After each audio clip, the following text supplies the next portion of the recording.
સમાજના પડતર પ્રશ્નો, સમાજની માંગણીઓ, સમાજની લાગણીઓ, સમાજના રૂંધાઈ રહેલા શ્વાસ, રૂંધાઈ રહેલા અવાજ અને અલગ અલગ સળગતા પ્રશ્નોને વાચા આપવા માટે વડોદરા શહેરના નિઝામપુરા વિસ્તારમાં પેન્શનપુરા અને ત્યાં જ ચિંતન શિબિરનું આયોજન કરવામાં આવ્યું છે. વાલ્મીકી સમાજ દ્વારા ચિંતન શિબિરનું જ્યારે આયોજન કરવામાં આવ્યું, જેમાં મોટી સંખ્યામાં વાલ્મીકી સમાજના ભાઈઓ અને બહેનો ઉપસ્થિત રહ્યા છે. અનેક મહાનુભાવો પણ આ સ્ટેજ પર ઉપસ્થિત થઈ અને પોતાનું વક્તવ્ય આપ્યું છે.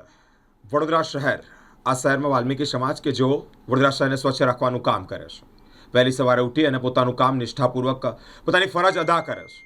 અને એ જ સમાજને જ્યારે અલગ અલગ પ્રશ્નોને વાચા આપવાની હોય, એ જ સમાજના સળગતા પ્રશ્નો હોય, એ જ સમાજની માંગણીઓ હોય અને એ જ સમાજની અલગ અલગ જગ્યા પર રૂંધાઈ રહેલો અવાજ હોય, એ પ્રશ્નો અને માંગણીઓને વાચા આપવા માટે વડોદરા શહેરના સમાજના અગ્રણીઓ, સમાજના કાર્યકર્તાઓ, સમાજના નેતા મહેશભાઈ, નરેશભાઈ અને તેમની ટીમ દ્વારા વાલ્મીકી લોકોનું એક ચિંતન શિબિરનું આયોજન કરવામાં આવ્યું છે. ચિંતન શિબિર ઇટ મીન ચિંતા કરવામાં આવી છે. સમાજના લોકો માટે ચિંતા કરવામાં આવી હોય ત્યારે મોટી સંખ્યામાં ચિંતન શિબિરનું આયોજન કરવામાં આવ્યું, જેમાં મોટી સંખ્યામાં સમાજના અગ્રગણી વ્યક્તિઓ, સમાજના વડીલો, સમાજના આગેવાનો, વિદ્યાર્થીઓ, ડૉક્ટર્સ તેમજ વકીલો પણ ઉપસ્થિત રહ્યા છે અને અલગ અલગ રીતે માર્ગદર્શન પૂરું પાડ્યું છે.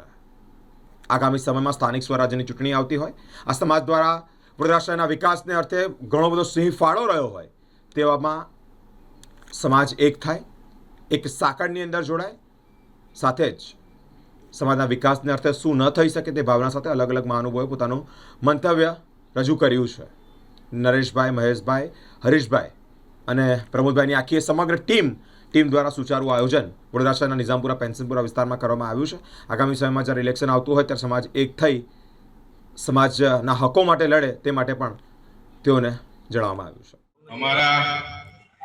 અમારા મહેશભાઈ અને પ્રમોદભાઈએ જે આ ચિંતન શિબિર રાખી છે, એમાં આટલી મોટી સંખ્યામાં વડોદરા શહેરમાંથી ગણતરીમાં જે સમજદાર ને સમજુ પબ્લિક છે, એ સૌ આ લોકોના આમંત્રણને માન આપીને આપ સૌ આવ્યા છો.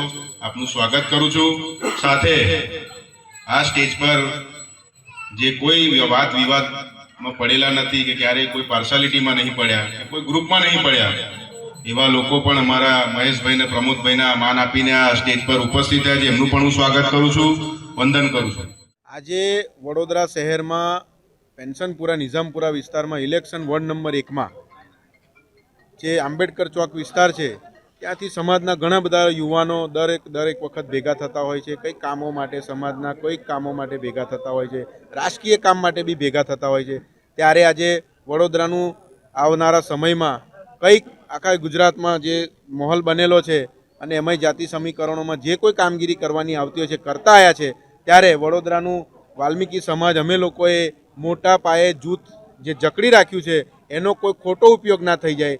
આગામી કોર્પોરેશનનું ઇલેક્શન પણ આવે છે, તો એના પ્રત્યાઘાત સમાજને કોઈ હાથો ના બનાવી જાય, માટે થઈને જો સમાન નિર્ણય થાય અને સમાન રીતે વાલ્મીકી સમાજની સાથે ચિંતા અને પરામર્શ કરી અને વાલ્મીકી સમાજની ખૂબ આગળ પ્રગતિ થાય એ દિશાનું જો સારું વિચારવામાં આવશે અને સારી રીતે સમાજ પણ ભેગો થયો છે કે કોઈ જગ્યાએ આપણા દીકરાઓ દીકરીઓ જે ભણી ગણીને આગળ વધે અને એની ચિંતા કરવાનો પણ એક વિષય હતો.